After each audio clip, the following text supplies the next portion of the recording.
Usually when we talk about a medical diagnosis, there's this expectation of clinical precision. Right. Yeah. Like it's a math problem. Exactly. You fall, I don't know, break your arm, the x-ray shows that jagged white line, and the doctor just points and says, there it is. Mm-hmm. It's binary. It's Mm-hmm. either broken or not broken. And, it's comforting because we crave visibility. We really do. We want to be able to categorize a problem, isolate it, and know exactly what the mechanical failure is. But then, you step into the world of human behavior or society or risk, and suddenly that x-ray machine is just totally useless. Oh, completely. We're looking at a landscape that is, well, it's murky, it's complex, and deeply interconnected. So welcome to the deep dive. Glad to be here. Today, we're exploring the hidden asymmetries in your daily life. We're taking excerpts from Nassim Nicholas Taleb's really fascinating book, Skin in the Game. It's a great one. It really is. And the mission for this deep dive is to decode why systems without personal risk inevitably collapse. Yeah, the inevitable part is key. Right. We're going to explore why a tiny, incredibly stubborn minority can mathematically dictate the rules for the vast majority of us. Which is always a wild concept to wrap your head around. Oh, it blew my mind. Oh. And we're also going to look at why the concept of employment, your 9-to-5 job, is actually a highly sophisticated form of corporate risk management. It is. It's a pretty ambitious agenda today. Yeah. But the underlying mechanics of these historical anecdotes and these economic theories, they are incredibly revealing once you look past the surface. Yeah. The book provides a lens that completely changes how you see human interaction, really, because it forces you to look at the invisible transfer of risk. And I am just so excited to unpack this with you because this text completely upends traditional views of learning and fairness and what it actually means to take a risk. Definitely. So let's start right at the foundation. Contact with reality. Good place to start. To really grasp what skin in the game means, the text takes us all the way back to Greek mythology, to the story of Antaeus. Ah, yes. So Antaeus was a giant, the son of Mother Earth Gaia and Poseidon, the god of the sea. Which, is a formidable primordial lineage. He represents something very ancient and foundational. Right, right. And Antaeus had this rather macabre hobby in Libya where he would force travelers to wrestle him. As giants do. Exactly. And he was undefeated because he was essentially invincible. Every time he was thrown down, he would rise up stronger. He would just crush his victims and literally build a temple out of their skulls. It's a very vivid image. Super vivid. Yeah. But he had a trick, right? A specific mechanism for his invincibility. He derived all of his strength from maintaining physical contact with his mother, the earth. Right. As long as his feet touched the dirt, you couldn't beat him. The dirt gave him his power, the physical, tangible ground. Exactly. So Hercules comes along as part of his 12 labors, and he has to cross through this territory. And Hercules is smart. Right. Hercules figures out the trick. He doesn't try to overpower Antaeus on the ground. He simply lifts Antaeus up into the air. He breaks the contact. The moment Antaeus loses contact with the earth, he loses all his power. He becomes weak, and Hercules crushes him in midair. What's fascinating here is what that myth represents mechanically for us today. I mean, Antaeus is a metaphor for knowledge, for institutions, and their relationship to reality. Okay, unpack that a little bit. Well, you simply cannot separate knowledge from contact with the ground. In human affairs, that contact with the real world is achieved through having skin in the game. So it's about physical exposure. Yes, it means having direct exposure to the real world and, crucially, paying a price for the consequences of your actions, whether they're good or bad. The abrasions of your skin are what guide your learning, like the physical contact with consequence. Exactly. The Greeks actually had a very specific concept for this, pathemata mathemata, which roughly translates to guide your learning through pain. Wow. Yeah, it's a mechanism of organic neurological signaling. A mother of a young child knows this instinctively, right? Oh, for sure. You can tell a toddler hot 100 times, but the moment the child touches a hot stove, they experience pain and they learn instantly and permanently about heat. They never do it again. Right. The knowledge you get by tinkering through trial and error and through the actual physical experience of time, which is contact with the earth, is vastly superior to knowledge obtained purely through abstract reasoning. But the text argues that, self-serving institutions have been very busy trying to hide this from us. Oh, absolutely. They want us to believe that abstract theory, produced in think tanks and universities, is somehow superior to practical, earth-bound experience. They want to be lifted off the ground like Antaeus without getting crushed. That's a great way to put it. And this brings us to a very contemporary and quite controversial example from the source material, what the text calls the interventionistas. Yes, the interventionistas. These are the policymakers, the foreign affairs experts, the academics who advocate for massive geopolitical shifts, like regime change, from the safety of their offices. Right, and the text specifically points to the interventions in Iraq in 2003 and the removal of the Libyan leader in 2011. And just to be absolutely clear to you listening, we are impartially reporting the source text's analysis here. Important to note. Very important.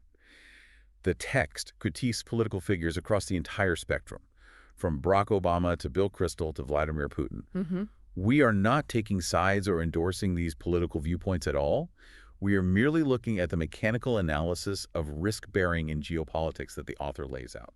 Yeah, that structural critique is entirely about asymmetry. The interventionistas advocate for removing a dictator, and using the massive apparatus of the military, they achieve that narrow, immediate objective. But then what happens?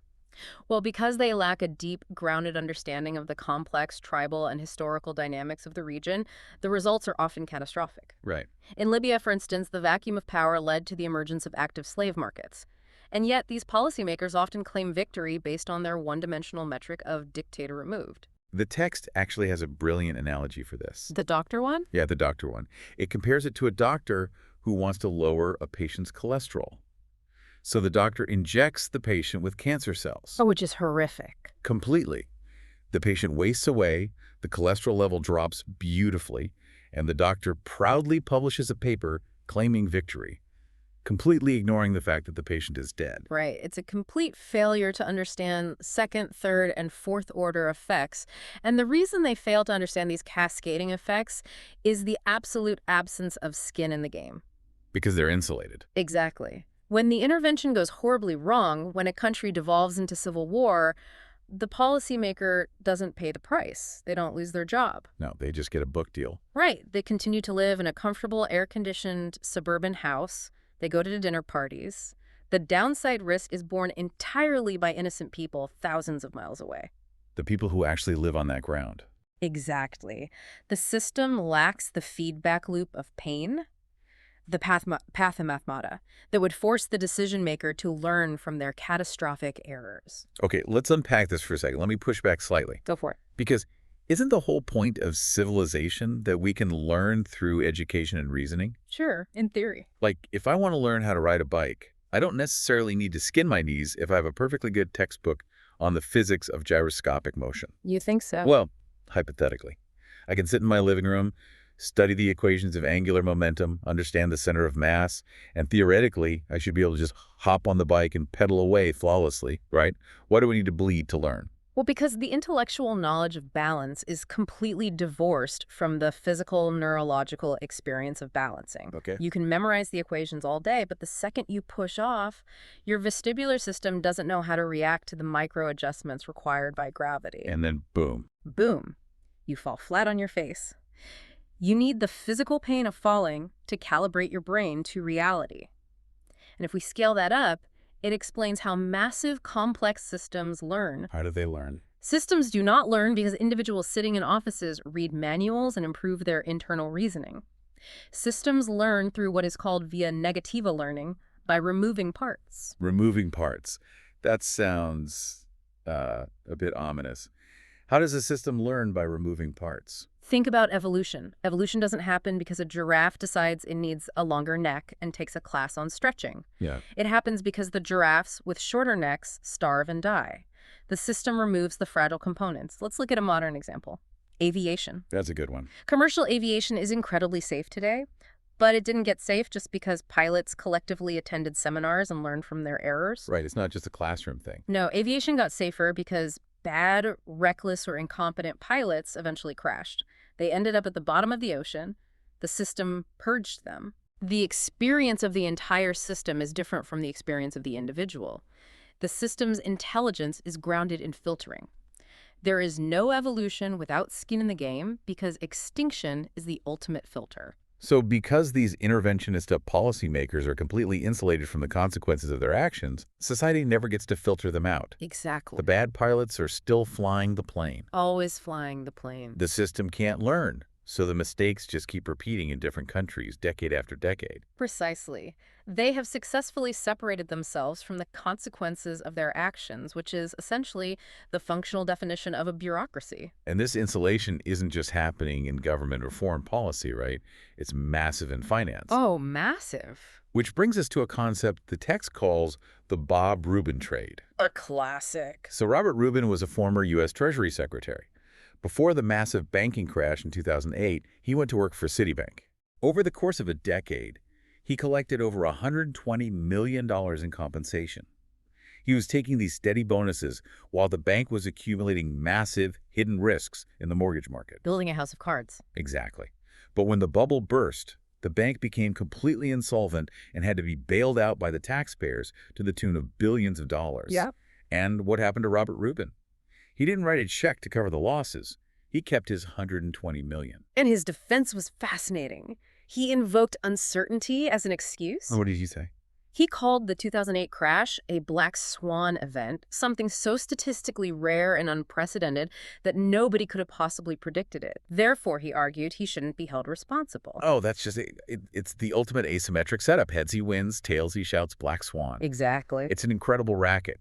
He gets all the upside, but the downside, the catastrophic existential risk to the bank, is socialized. It's pushed onto everyone else. Right, it's transferred to everyday taxpayers. Mm-hmm. The text specifically calls them the Spanish grammar specialists, assistant school teachers, supervisors in tin can factories. These are the people whose taxes went to plug the hole he helped create. It is a catastrophic asymmetry that distorts the very concept of free markets. When people today say they hate capitalism or free markets, what they're usually reacting to is this cronyism. Because it's not a real free market. No. True free markets absolutely require skin in the game. If you fail, you must go bankrupt. When the government steps in with bailouts, they remove the skin in the game, they disable the via negativa filter, and they enable this Bob Rubin trade to continue indefinitely. It really makes you wonder, if avoiding this massive risk transfer is so crucial for a society to survive, how did ancient civilizations handle it? They were surprisingly good at it. Because they didn't have Wall Street regulators or the SEC, but they definitely had to deal with builders and merchants who might be tempted to cut corners. They understood symmetry implicitly. It wasn't an abstract philosophical concept to them. It was a matter of basic societal survival. Right, which takes us all the way back to Babylon 3,800 years ago, and Hammurabi's code. Yes. Hammurabi didn't hide his laws in a textbook. He posted them on a massive basalt stele in the center of Babylon so everyone could see the rules of the game. Total transparency. And one of those famous rules is basically this. If a builder builds a house for a man, and that house collapses and causes the death of the owner, the builder shall be put to death. It is brutal, undoubtedly, but mathematically it is profoundly elegant. It is, because it ensures that the builder can never hide tail risk. Think about it. If you are a builder and you realize you can save a lot of money by making the foundation slightly weaker, the temptation is huge. Sure. The house will probably stand for a few years, you take your profit, and you move on. That's a Bob Rubin trade. But Hammurabi's law links the builder's physical life to the structural integrity of the house forever. If he cuts corners, the ultimate penalty is on him, not just the unlucky owner. And what's fascinating is the location of that stele today. Oh, I love this detail. Yeah. The ancient basalt stele of Hammurabi is currently sitting in the Louvre Museum in Paris. The text notes how French financiers and bureaucrats, people who operate in a modern system entirely devoid of this kind of accountability, probably walk right past it on a Sunday afternoon with no idea that it holds the ancient cure for the systemic fragility they're creating. The irony is so rich. Now, what Hammurabi was doing was establishing the lex talionis, the law of retaliation, an eye for an eye. Right. But as the text points out, this wasn't always meant to be taken literally. We aren't advocating for executing bankers. No. The lex talionis was metaphorical. It was a mechanism to inflict a penalty, just enough of a penalty to make asymmetrical predatory trades unattractive. So what's the modern version of that? The modern equivalent isn't a guillotine, it's the tort system. It's the ability of a harmed party to sue for devastating financial damages, which puts the risk of ruin right back on the predator. So we have Hammurabi as the baseline, but the text provides this really interesting table showing how the rules of moral symmetry evolved over time, moving from pure retaliation to philosophical ethics. Right. We start with an eye for an eye, then over the centuries we arrive at the golden rule, which almost everyone knows. Do unto others as you would have them do unto you. Which is very famous. Very famous. Yeah. But the text argues that the golden rule isn't actually the best version. The most robust version is the silver rule. Yes. The silver rule is the negative formulation. Do not do to others what you would not like them to do to you. Why is the negative version considered better? I mean, they sound almost identical. Because it is vastly more robust, and it relates directly back to via negativa. We know with much more clarity and certainty what is bad than what is good. Okay, that makes sense. The golden rule invites you to decide what is good for someone else and impose it on them. The interventionistas we discussed earlier, they believed they were following the golden rule. They thought, we enjoyed democracy, so we should impose democracy on others. And we saw how that went. Exactly. The silver rule simply tells you to mind your own business and avoid causing harm. It's a principle of non-harm rather than forced benevolence. That distinction makes so much sense. But then the text takes a really big swing at one of the most famous philosophers in history, Immanuel Kant. Oh, yes, it goes right after Kant. Yeah. Kant came up with the categorical imperative, which is taught in every intro philosophy class. It basically says, behave as if your action should become a universal law for everyone, everywhere, at all times. And the text dismisses it entirely. It summarizes Kant's universalism as great on paper, disastrous in practice. So why is universalism disastrous? Let me try to put this into an analogy. Go ahead. It's like trying to apply the intimate rules of your own living room to an entire bustling city like Manhattan. In my living room, if my brother wants a sandwich, I just make him a sandwich. We share everything. We don't track debts. We don't have contracts. It's a localized system based on deep trust. Sure. But if I try to apply that universal law of unconditional sharing to downtown Manhattan and just start giving away everything in my apartment to anyone who walks by on the street, I'm going to be bankrupt and homeless by noon. The rule simply doesn't scale to a population of strangers. That is exactly the flaw in Kant's imperative. Humans are local, practical animals. Our ethics are highly sensitive to scale and context. Context is everything. Right. Abstract universal rules sound beautiful in a university philosophy department, but they fail to account for the reality of human nature, which is tribal, localized, and context-dependent. When you try to force rigid universal rules on complex local interactions, the system inevitably blows up. Which is why the text introduces a character named Fat Tony to contrast with Kant. I love Fat Tony. Fat Tony is great. He's a recurring character in Taleb's books. He's not a philosopher. He embodies street-smart symmetry from New Jersey. His rule for life is incredibly practical and completely context-dependent. Start by being nice to every person you meet. But if someone tries to exercise power over you, exercise power over him. Don't give crap, don't take crap. It's a localized tit-for-tat strategy. Exactly. It's not a universal law for all of humanity. It's a transactional rule for surviving in the real world without getting crushed. You start with the silver rule, do no harm, but you aggressively enforce symmetry if someone tries to exploit you. And this street-smart symmetry is the perfect bridge to how this applies directly to modern business and the ethics of transactions. How so? Well, if we are trying to prevent exploitation, we have to ask a fundamental question about asymmetric information. Yeah. How much information is a seller actually obligated to share with a buyer? That is the million-dollar question, or in the case of the text, the $2,000 question. Right. But before we get to the modern trading floor, let's look at an ancient myth the text uses to illustrate this. The section is titled, Eating Your Own Turtles, and it comes from a story about the god Mercury. Oh, okay. A group of fishermen caught a large batch of sea turtles. They cooked them up, tasted them, and realized they were absolutely disgusting. They were inedible. But being merchants, they didn't want to just throw away their catch and take the loss. Right. So Mercury happens to be walking by, and they invite him to join their feast, offering him the turtles. Bold move. Very bold. Mercury, being the god of commerce and a shrewd observer, immediately realizes they're just trying to offload their toxic inventory onto him. Right. So he uses his divine power to force the fishermen to eat all the turtles themselves, thus establishing a fundamental rule of commerce. You must eat what you feed others.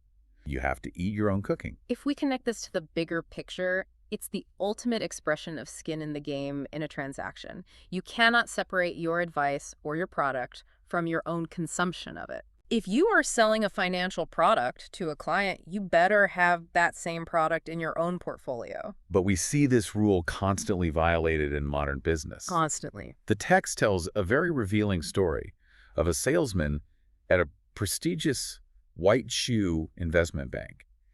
His specific job was to unload bad inventory securities and bonds that the bank was stuck with, that were losing value, and that they desperately wanted to dump to lower their own risk. A tough job. Very. And they couldn't sell them to other professional traders because traders are sharks. They would smell the desperation and drop the price to nothing. So they targeted the buy side, regular clients, pension funds, municipalities. Suckers in the harsh parlance of the trading floor. Exactly. And the salesman explains his strategy to the author.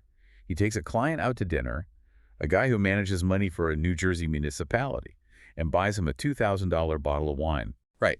The salesman says, if I buy him this wine, I own him for the next few months. I can get $100,000 of profits out of him by stuffing him with bad inventory. He literally summarized his philosophy as, rip them off, don't tick them off. It's a masterclass in psychological manipulation. The client feels indebted because of the expensive dinner, he feels valued, and he trusts the salesman's advice, completely unaware that the advice is designed entirely to benefit the seller at the buyer's expense. It's toxic. The salesman is shifting the bank's toxic risk onto the retired teachers of New Jersey. But wait, let me play devil's advocate here. Sure. Isn't the fundamental rule of capitalism simply caveat emptor? Buyer beware. Many would say yes. Like, if I'm buying a used car, I know the guy wants to sell it to me. I know he's biased. Why is it the seller's job to educate the buyer about every single flaw? Shouldn't the buyer just do their homework, read the prospectus, and protect themselves? It's a fair question, and you are hitting on a debate that goes back thousands of years. The text highlights a famous philosophical disagreement between two ancient Stoics, Diogenes of Babylon and his student Antipater of Tarsus. Okay. They debated a very specific scenario that perfectly captures this dilemma. Imagine a merchant who brings a large shipment of corn from Alexandria to the island of Rhodes. Got it. There is a terrible famine in Rhodes, so that the price of corn has skyrocketed. The merchant can sell his cargo for an absolute fortune, but the merchant knows a secret. He passed several other ships full of corn that are right behind him. Once they arrive tomorrow, the market will be flooded and the price of corn will crash. Okay, so the moral dilemma is, does he have to tell the desperate people of Rhodes that more food is coming? Or can he just take their money? Exactly.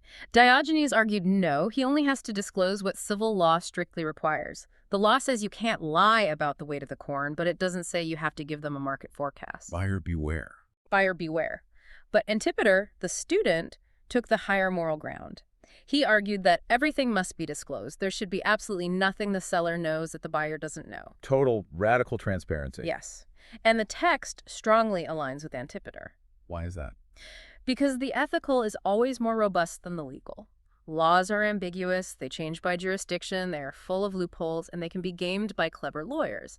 But ethics stay. Right. If you rely purely on caveat emptor and exploit informational asymmetries, you might win today, but you degrade the trust in the entire marketplace over time. Eventually, people stop trading with you. Which brings us to a really fascinating historical perspective on this transparency. Sharia law, specifically regulating Islamic transactions. Right. The text views Sharia not just as a religious code, but as a sort of preserved museum of ancient Mediterranean and Babylonian trading rules. And there's a specific concept in Sharia called gharar. It's a complex legal term, but fundamentally it means an interdict against the inequality of uncertainty in a transaction. Meaning, no person in a transaction should have absolute certainty about the outcome, while the other person is facing massive uncertainty. Exactly. If the seller knows the car is a lemon and the buyer doesn't, that informational asymmetry isn't just viewed as bad business. It's treated essentially as theft. You are stealing the value of the information. It is a profound concept. It treats hidden information as a stolen asset. Now, gharar has its legalistic flaws and can be overcomplicated by modern clerics, as the text notes, but the underlying aim is to rigorously enforce Antipater's standard of transparency. Both parties must share the risk of the unknown equally. And to show just how far this transparency can go, the text shares a beautiful story from the Talmud about Rav Safra. A great story. Yeah, he was a 3rd century Babylonian scholar and trader.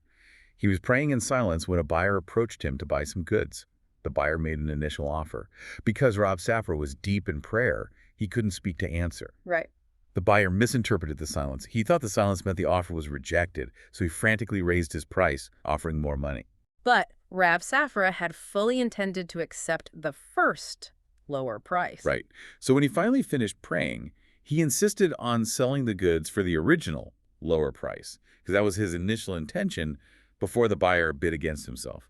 He refused to profit from the buyer's misunderstanding. Incredible discipline. Truly, he was perfectly, radically transparent, even about his own internal thoughts. It is the ultimate rejection of the salesman's trap. It is a shame-free way of doing business. You never have to worry about what you said to whom because you are completely aligned with reality. But, this raises a massive logistical question. What's that? Well, Rav Safra was dealing within his own tight-knit community.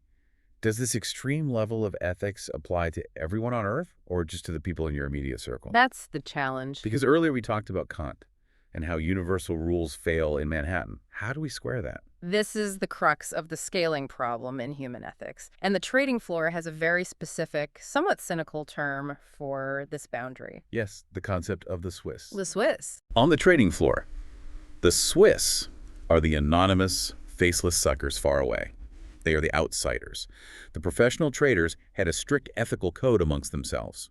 You don't stuff another professional trader with bad inventory because you will be ostracized from the tribe. Right, you have to face them at lunch. Exactly. But the Swiss, the random municipality in New Jersey, they were fair game. The ethical rules simply didn't apply across that boundary. It sounds hypocritical to modern ears, but it is actually a deeply embedded feature of human sociology and evolutionary biology. How so? We evolved in small tribes. The German philosopher Friedrich Nietzsche understood this perfectly when he noted the paradox of universal love. He essentially said that sympathy for all would be tyranny for thee, my good neighbor. Okay, let's unpack that. Why would sympathy for all be a tyranny? Because of the tragedy of the commons. This is a concept famously explored by the political thinker Elinor Ostrom. Oh, Ostrom, right. The classic theory of the tragedy of the commons posits that if you have a shared resource, like a public pasture, individual farmers will rationally choose to overgraze their own sheep. Because if they don't, someone else will. Right. They think, if I don't let my sheep eat this grass, my neighbor will, so I might as well get mine. And eventually the pasture is destroyed for everyone. So the rational pursuit of self-interest destroys the collective good. Exactly. But Ostrom found empirically that this theory isn't always true in the real world.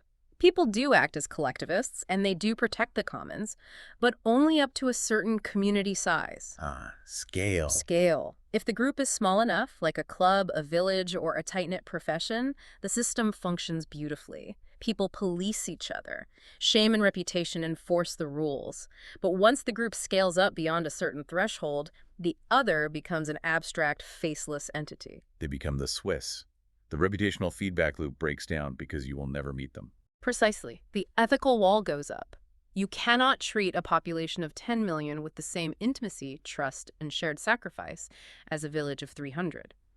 This is why the text argues strongly that the world is not a large village. Scale fundamentally transforms the very nature of human interaction. There's a brilliant quote in the text from the brothers Jeff and Vince Graham that captures this scaling of political and ethical identity perfectly. Oh, I know the one. They say, I am at the Fed level, libertarian, at the state level, Republican, at the local level, Democrat, and at the family and friends level, a socialist. It perfectly illustrates how our willingness to share resources, abide by collective rules, and bear risks for others changes depending on the scale of the community. At the family level, you share everything, the living room analogy you made earlier. Right. At the federal level, with 300 million strangers, you demand strict boundaries and minimal interference. So what does this all mean? Let me offer an analogy to ground this. Okay. It's like how you might aggressively negotiate, read the fine print, and look for every possible loophole when you are dealing with a massive, faceless telecom corporation. Sure. You don't feel a shred of guilt about getting one over on them. They are the Swiss. But if your neighbor's 8-year-old kid is selling lemonade for 50 cents, you wouldn't dream of haggling with them or trying to trick them out of a quarter. The scale of the relationship dictates the ethical protocol. That's a perfect way to put it. And the ancients actually formalized these scale-dependent rules of shared sacrifice, particularly when lives were on the line. Oh, really? Yeah, there is a Greek concept called synkendinio, which means taking risks together. It was specifically applied to maritime transactions and trade. Wait, is this the Rhodian law of the sea? Yes, exactly. Dating back to at least 800 BC, the rule was that if a cargo ship hit a terrible storm and the crew had to throw merchandise overboard to lighten the ship and prevent it from sinking, the cost of the lost goods wasn't just borne by the unlucky merchant whose specific barrels were tossed. Which would be catastrophic for that one guy. He loses everything while the others profit. Right. Instead, the law stipulated that all the merchants on the ship had to share the cost of the jettisoned cargo equally, proportionally, based on what they saved. Wow, so they were literally all in the same boat. Literally. It created shared survival incentives. Everyone had skin in the game for the safe arrival of the entire vessel, not just their own specific crate. It forced a temporary high-stakes community to act as socialists for the duration of the voyage. Okay, so we've established that people can cooperate, share risk, and act ethically when they are in a defined local group. But what happens when you introduce a completely inflexible element into that group? Wow. Because here's where it gets really interesting. What happens when you have a functioning, flexible majority, but you introduce a tiny, totally uncompromising group into the mix? You get what the text calls the dictatorship of the stubborn minority. Yes. This is arguably the most counterintuitive and powerful concept in the entire book. It completely shatters our standard democratic assumptions. The minority rule. The text states that it only takes a tiny intransigent minority, just 3 or 4% of a population with skin in the game, to force the entire flexible majority to submit to their preferences. It defies our intuition, which says the majority rules through voting or consensus, but complex systems don't behave like simple averages. They behave based on frictions and asymmetries. To explain this, the text uses a brilliant everyday example, lemonade. Yes. The author was at a barbecue and offered a kosher friend a glass of regular store-bought lemonade. He assumed the friend would reject it, but the friend pointed out a tiny little U inside a circle on the carton. The lemonade was certified kosher. The author suddenly realized he'd been drinking kosher liquids his whole life without ever actively choosing to do so. And the math behind why that happens is fascinating. The population that strictly observes kosher dietary laws in the U.S. is very small, less than 0.3%. Right. Yet almost all mainstream drinks, from Coca-Cola to generic lemonade, are kosher. Why? Because of the asymmetry of choices. A kosher person will only drink kosher. They are completely inflexible. But a non-kosher person, a flexible person, will happily drink kosher lemonade. They literally don't care. Exactly. They literally don't care. It tastes the same. So for the beverage company, managing the logistics of 2 separate supply chains, one kosher, one non-kosher, is a total nightmare. It is infinitely easier and cheaper for the system to just make all the lemonade kosher. The minority dictates the rule for the entire system because the majority is indifferent. The friction of accommodating 2 systems is higher than the friction of forcing the majority to consume the minority's preference. It's the exact same dynamic with peanut allergies in schools. A kid with a severe peanut allergy cannot eat anything with peanut traces. Their requirement is absolute. It's life or death. But a kid without the allergy can easily eat a peanut-free cookie. So what does the school do? Right. The schools don't try to segregate the kids or manage 2 cafeterias. They just ban peanuts entirely. The flexible majority yields to the inflexible minority. In physics, this scaling up of a localized rule is analyzed using a mathematical framework called the renormalization group. Okay, so let's play this out in real life, step by step, without the heavy physics math. Let's start with a single family of 4. Right. Imagine a family where 3 members are completely flexible about what they eat. But one teenage daughter insists on only eating non-GMO organic food. She will not compromise. So when the parents are exhausted after work and cooking dinner, what do they make? They aren't going to cook 2 completely separate meals every single night. The friction is too high. Either way. So they cook one non-GMO meal for the whole table. That unit of 4 has now been renormalized to become entirely non-GMO. Exactly. Now, let's scale it up. That family doesn't live in a vacuum. They get invited to a neighborhood block party hosted by a neighbor. The host knows that this family only eats non-GMO. And if you're the host, you don't want to run 2 separate grills or buy 2 sets of hot dogs. You want it to be easy. So you buy entirely non-GMO food for the entire barbecue. Suddenly, 16 people are eating non-GMO because of one daughter's preference. And the cascade continues. The local grocery store manager looks at his sales data and realizes that whenever there are neighborhood gatherings, the demand for non-GMO spikes. So what does he do? To simplify his inventory, maximize shelf space, and satisfy this persistent, unyielding demand, he switches his whole supply to non-GMO. And then the regional wholesaler sees this demand from the grocer and so on. The stubborn preference of one tiny minority cascades all the way up the chain until it dominates the entire macro system. The system reorganizes itself around the most inflexible point. But let me challenge this, because Okay. this assumes that the flexible majority genuinely doesn't care. Doesn't cost matter. It definitely does. Because, kosher certification on a bottle of lemonade costs a fraction of a cent per unit. A peanut-free cookie costs the same as a regular cookie. But organic, non-GMO food can be significantly more expensive. If the non-GMO hot dogs cost 10 times as much, the majority wouldn't conform, right? They'll rebel against the price. That is the critical constraint, and you are absolutely right. The minority rule works perfectly when the cost difference or the friction to the majority is negligible. All right. In the U.S., the cost of food is mostly driven by distribution, packaging, and storage, not the raw agricultural material. So as demand for non-GMO rises slightly, distribution scales, costs fall, the price gap narrows, and the minority rule accelerates. But if it's too expensive? If the cost becomes too high, if the non-GMO hot dogs cost $50, the majority will indeed push back.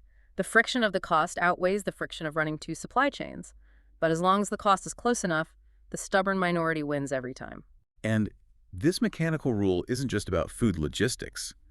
The text takes this concept and applies it to massive historical shifts in languages and religions. Yes, the text makes a fascinating, almost biological distinction. Genes follow the majority, but languages follow the minority. How does that work in practice? Think about the spread of Aramaic in the ancient Near East. The Persians invaded and conquered Babylon. The Persians spoke an Indo-European language. But the Babylonian scribes who ran the administrative state, the people who actually kept the records, only spoke and wrote in Aramaic. So they were the bottleneck. They were the inflexible minority. If you are the Persian emperor and your bureaucracy only takes dictation in Aramaic, you are going to use Aramaic.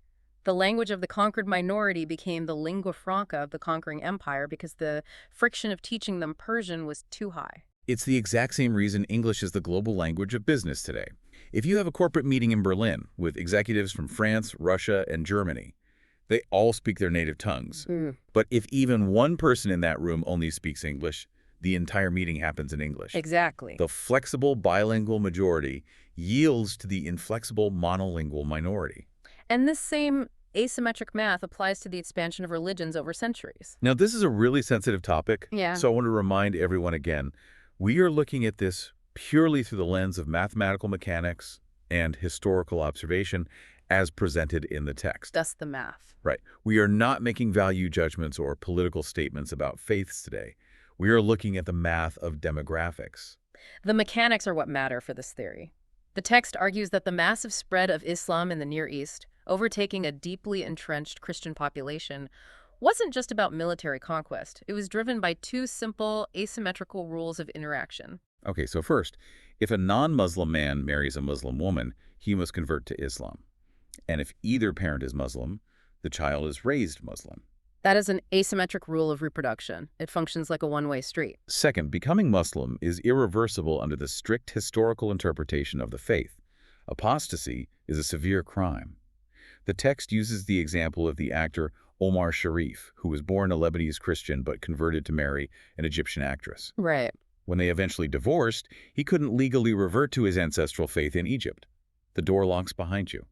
When you run a mathematical simulation with these two rules, even if the rate of interfaith marriage is incredibly small over the course of several centuries, the flexible majority will inevitably be swallowed by the inflexible minority. Wow. The math guarantees it, the same way the grocery store eventually stocks only non-GMO. Judaism, by contrast, has a weaker transmission rule.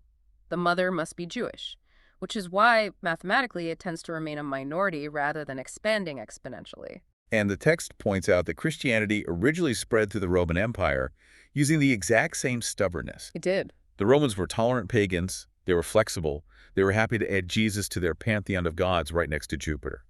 But the early Christians were completely inflexible. They refused to share gods. They wouldn't make a tiny sacrifice to the emperor. Their stubborn intolerance forced the pagan majority to either convert or fight. The most intolerant wins. They win because they are completely unyielding. They have absolute skin and even soul in the game. They will face the lions in the Colosseum rather than compromise. So we see that the minority rules because they refuse to compromise. They are completely free and unyielding. But how does a complex society handle people when it needs them to yield? That's the flip side. Right. When a massive system, like a corporation, needs predictability and submission from thousands of people to get things done, well, they have to find a way to make yielding mandatory. Which brings us to the gyro of eggs. This historical anecdote perfectly sets up the fundamental question. Why do firms even exist in their current form? To answer that, the text takes us back to the early Christian church in the 5th century and a group of monks called the gyrovags. They were these roaming, bugging monks. Completely nomadic. Yeah. They had no affiliation, no monastery, no abbot. They just wandered from town to town, relying on the charity of townsfolk for a meal and a bed. And the institutional church absolutely hated them. They despised them. They banned them repeatedly. Yeah. Saint Benedict, who wrote the foundational rules for monastic life, loathed them. He demanded strict vows of obedience and stability. He wanted monks locked into a hierarchy. Why? Because the gyrovags were entirely free. Freedom is dangerous to a hierarchy. Exactly. Because they were beggars with no material wants, they had the historical equivalent of FU money. You cannot control someone who has nothing to lose. If an abbot tells a gyrovag to do something he doesn't want to do, the gyrovag just walks to the next town. This raises an important question. You cannot run an organized global religion or a modern multinational corporation with people you cannot control. Which brings us to the economic theory of Ronald Coase. What did Coase ask? Coase famously asked why companies hire expensive, full-time employees with benefits and HR departments when it would be so much more efficient on paper to just use a web of independent contractors for every specific task. Right. Coase argued it was about reducing transaction costs, but the text adds the critical missing layer. It's about skin in the game and risk management. Yes. And to illustrate this, let's walk through an incredible hypothetical scenario from the text about a pilot. Imagine you own a small boutique airline. You're trying to be super modern and agile, so you don't have full-time employees, just contractors. Sounds efficient. Sure.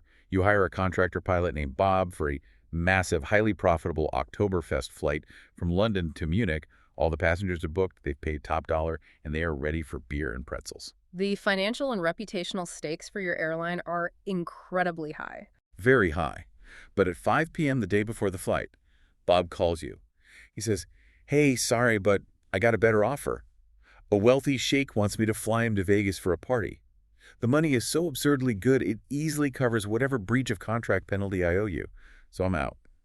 Good luck finding another pilot." And your airline is instantly ruined. Completely ruined. You can't find a replacement pilot certified for that aircraft in 12 hours. You are going to be sued by angry passengers, your reputation is destroyed, and you go bankrupt. Because Bob was a contractor. He was a free agent. He optimized entirely for his own immediate profit, and he left you holding the catastrophic tail risk. You sit there in the ruins of your company thinking, if Bob were my employee, if you were terrified of losing his steady salary, his health insurance, his pension, his stability, he would never have done this. By hiring an employee, you are not just buying their technical skills, you are buying their dependability. Yeah. And you achieve that dependability by transferring some of your organizational risk to them. You give them a steady paycheck, but in return, you get leverage. You are buying their fear. The text explicitly says, someone who has been employed for a while is giving you strong evidence of submission. By taking a salary, showing up at 9 a.m. every day, denying yourself your own schedule, and wearing the corporate badge, you are signaling domestication.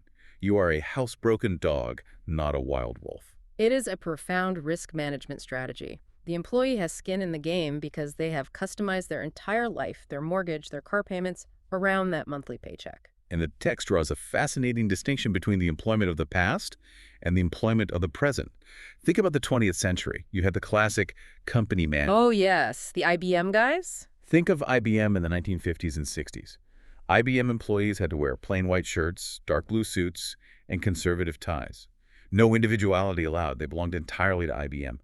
But in exchange for that submission, IBM took care of them for life. They had absolute job security, a guaranteed pension, and a gold watch at retirement. It was a symmetrical pact of domestication. You give us your loyalty, we give you lifelong safety. But the tech revolution and modern finance destroyed that symmetry. Companies like IBM eventually had to lay off their lifers to satisfy shareholders, and people realized the company wouldn't protect them forever. The pact was broken. So what replaced it? So the company man evolved into something the text argues is actually much more insidious: the company's person. The hyper-employable person. Yes. Today, you aren't just terrified of upsetting your current boss. You're terrified of upsetting your entire industry. Think about LinkedIn culture, where everyone has to project this sterile, enthusiastically corporate persona. It's exhausting. It is. You have to maintain a pristine, controversy-free reputation so that you remain employable by any company in the sector. Your submission is no longer to one specific firm, but to the entire corporate system. You police your own speech on social media because you fear the industry-wide blacklist. And multinational corporations use very specific, sophisticated tactics to deepen this dependence, especially for high-level employees. Consider the concept of the expat. The expatriate employee sent overseas. Yes. A massive bank or oil company sends an executive to a foreign country, say to a hub in the Middle East or Asia. They give them a significantly higher salary, a massive villa, a driver, and memberships to exclusive country clubs. The dream package. On the surface, it looks like luxury. It looks like a reward. But mechanically, they are isolating the employee. They are making them entirely dependent on the firm for their social status, their friendships, and their lavish lifestyle in a foreign land. Wow. So they can't leave. They become addicted to the perks. When they eventually return to headquarters, they are terrified of losing that elevated status, which makes them perfectly compliant, ruthless corporate politicians. It's a gilded cage. You're trapped by your own comfort, and it makes it nearly impossible for people to do the right thing when the company acts unethically or illegally. True. If you discover your company is quietly poisoning the local water supply and you want to be a whistleblower, the cost isn't just losing your job. The cost is destroying your family's stability. This is where the text brings in a fantastic pop culture reference, quoting the James Bond movie Spectre. Right. Bond is fighting a massive rogue conspiracy, and he goes to Q, the tech guy, and asks for unauthorized help. Q hesitates, he's terrified, and he says, "I have a mortgage and 2 cats." It's a great line. It's funny, but it perfectly encapsulates the deep vulnerability of the domesticated employee.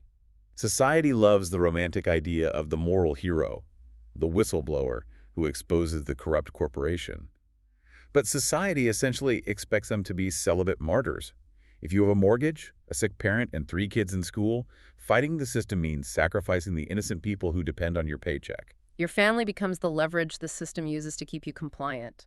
The system doesn't need to threaten you with violence, it just threatens your dependence with poverty. Which is terrifying. As the text notes, true freedom requires immense risk. It references the ancient fable of the dog and the wolf. The dog boasts to the wild wolf about his warm bed, his safe house, and his steady meals provided by his master. And the wolf's reaction. But the wolf notices the heavy leather collar rubbing the hair off the dog's neck, realizes the price of that safety, and runs back to the dangerous freezing woods. Or there's the Aramaic version of the fable, where the wild ass boasts of his absolute freedom in the desert, but eventually ends up being eaten by a lion.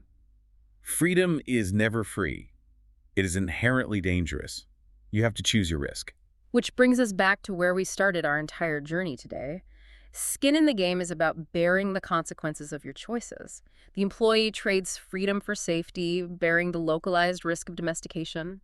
The gyrovig embraces total freedom, bearing the risk of starvation. Right. The problem only arises when people try to get the upside without the downside.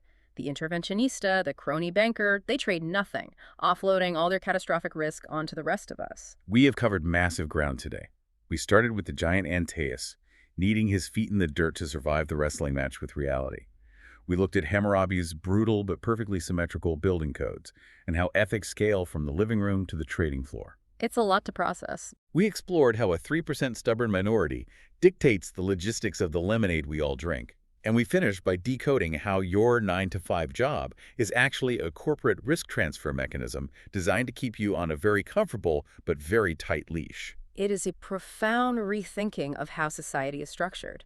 It forces you to look at every interaction and ask, who is bearing the hidden risk here? It really does. And before we go, we want to leave you with a final thought to chew on. Something that builds on everything we've discussed today, but looks to the future. We've seen that removing personal risk from a system like bailing out bankers or insulating policymakers makes the whole system fragile and prone to catastrophic collapse over time. It creates the ultimate Bob Rubin trade. Exactly. So, consider the modern, highly automated world we are rushing into right now. We are currently building massive, smart algorithms and artificial intelligence systems to make the most critical decisions for us. We're deploying them in finance to trade stocks at the speed of light, in healthcare to diagnose complex diseases, and in the justice system to determine sentencing and parole. We're giving them a lot of power. We are delegating life-altering choices to machines that literally cannot have skin in the game. They are lines of code, they don't have bodies, they don't exist in physical reality. Right. If an AI algorithm ruins a person's life by denying them a medical treatment or crashing their retirement fund, it doesn't feel pain. It doesn't face social ostracism from the tribe. It doesn't feel the harsh corrective abrasions of pathmata, mathmata. And it certainly doesn't have a mortgage and two cats to worry about. That's a chilling thought. So the question is, are we blindly automating the ultimate Bob Rubin trade? Are we hoarding invisible, catastrophic risks inside black box algorithms until the entire digital structure collapses? It is a terrifying and highly relevant question to ask as we move forward. Thank you so much for joining us on this deep dive. We hope you look for the hidden asymmetries in your own daily life this week. And remember, no matter how abstract or digital the world gets, always keep your feet firmly planted on the ground. Catch you next time.